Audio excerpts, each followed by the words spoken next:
Hi guys, so for today's vlog, so hulaan ninyo kung saan kami pupunta ni G-Style. So for sure, alam niyo na kung saan. So ayan, inaantay lang namin yung train at tingnan niyo naman talagang sobrang trek yung araw. Pero medyo mahangin pero mainit pa rin guys. So ayan kami ni G-Style habang inaantay namin yung train. So, nandito na kami guys. Nandito kami sa Ginza. So, syempre, naka-reserve na naman kami ng restaurant na kakainan namin. Pero, mahuhulaan nyo ba kung saan? So, mamaya makikita ninyo kung saan kami nagpa-reserve.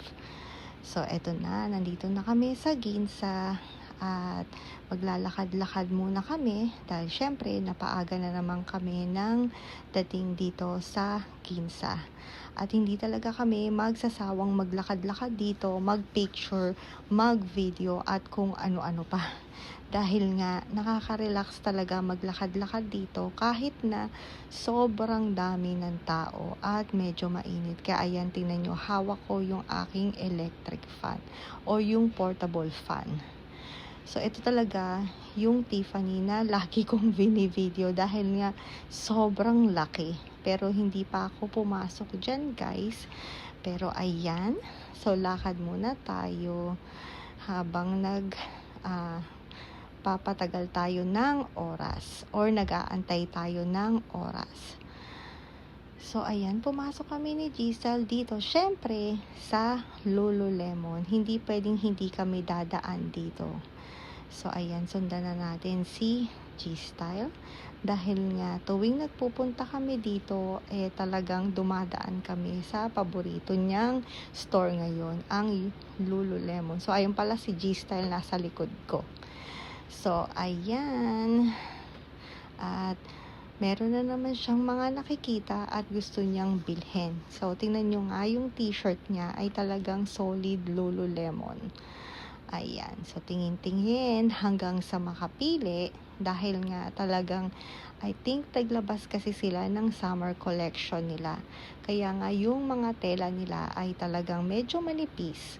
At gustong-gusto rin namin talaga sa Lululemon kasi nga dahil nga maganda yung quality at yung material. So baka naman Lululemon, gusto nyo kaming gawing model ni G-Style. So ayan. So ayan yung Ginza Lion. Pero bihira na lang kami pumunta dyan sa Ginza Lion. Pero dito kami pumupunta sa Oreno Yakitori. Ayan. Dahil nga talagang bukod sa mura na guys, ay napakabait pa ng mga staff dito. At yun nga, sabi ko, ulitin ko na tuwing kakain kayo sa restaurant ay kailangan ninyong magpa-reserve. So, pakita ko sa inyo dahil wala pa masyadong tao. Later yan guys, mapupuno din yan. Pero maganda yung napwestuhan namin ni G-Style. At ito na, sinerve na nila yung appetizer nila. Ayan.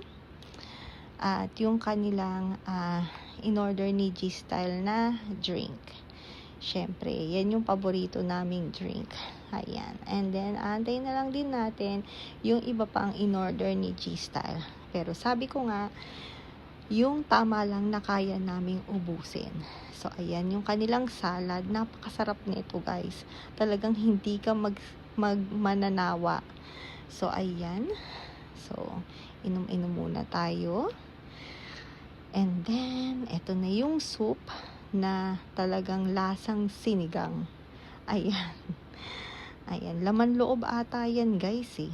Pero mapakasarap niya. Hindi nakakasuya yung lasa. Ayan. And then, kain muna tayo ng ating salad. Ayan. So, may katabi tayo, guys, dito. Nauna actually sila dyan, eh. Pero okay lang naman din. Dalawa lang naman sila. At ayan, tingnan nyo, ninanamnam ko talaga yung salad. Dahil nga, ang sarap niya guys. Talagang mabigat din sa tiyan. At ito na yung dumating na rin yung in-order ni G-Style. I think shrimp yung laman yan. So ayan, nagsimula na rin si G-Style kumain. At ako naman ulit. So ayan guys. So, kung nakapunta na kayo dito sa Oreno Yakitori, comment down below. Bali, nasa basement ito, pero yung Oreno Yakiniku ay nasa taas. So, kung magbubook kayo guys, make sure ninyo tama yung binook nyo. So, ito yung Oreno Yakitori, and then sa taas ay yung Oreno Yakiniku.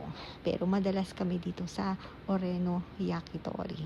So, ayan, kakain na rin tayo ng etong lasang sinigang nila na medyo maasim-asim na mga laman loob. Ayan. And then, maya-maya ay naantay na rin din namin dumating pa yung mga ibang in-order ni G-Style na mga yakitori. At yung mga iba pang binarbecue nila. So, ayan. So, nilalagyan ko si G-Style para makakain na rin siya. At yan naman ako. Tingnan nyo naman, diba? Hindi ba halatang gutom? So, ayan. Unti-unti lang guys. At ingat sa pagkain dahil baka tayo ay mapasok. At magalit na naman ang aking mga basher na hindi naman daw mukhang masarap. Pero masarap talaga guys. Ayan. Ayan na. Ito yung wagyu nila na talagang babalik-balikan mo dito guys. Kaya lagi rin kaming bumabalik dito nang dahil dyan sa wagyu on stick. Ayan, tingnan nyo.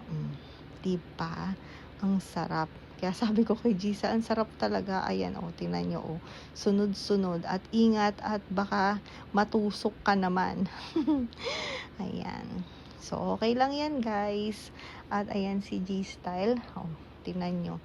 Ayan, syempre nakapag-picture na rin yan at nakapag-video. At ito pa yung ibang in-order niya. Ayan. So, tama lang yung mga in-order namin guys. Hindi katulad nung last time na talagang halos parang pang 10 tao na hindi na namin maubos. At ito na yung sake nila guys. Napakasarap nito, napaka-smooth nung sake. Ayan, hot sake yan. Hindi pa ako nakatry guys ng cold sake. Talagang hot sake lagi talaga yung iniinom ko. So, ayan na yung iba. At magsasali na tayo ng sake. So, ganyan lang. Pero medyo malaki to no guys. Usually kasi medyo maliit lang ng konti yung glass. Pero sulit naman yan guys. Ayan. So, tingnan nyo naman, di ba? Naumpisahan na namin ni Gisa na actually nakalahati na namin. Ayan, talagang nag-e-enjoy talaga kami nung gabing yan. Dahil nga, pagkain talaga yung weakness namin pareho. So, ayan. Inom tayo ng sake. Dahil nga, talagang nam mo yung hot sake. Pero ingat lang din guys pag umiinom kayo nito kasi nga syempre lalo pag sobrang init wala naman kayong balak mapasok. So ayan, ito na yung ating pangalawang sake, and then after nyan uuwi na rin kami. So ayan, nandito na kami sa train station at pauwi na rin kami sa bahay. Ayan si G-Style, medyo mahangin-hangin pa. So, paano guys? Hanggang dito na lang ulit. Thank you guys for watching. See you guys next time. Bye!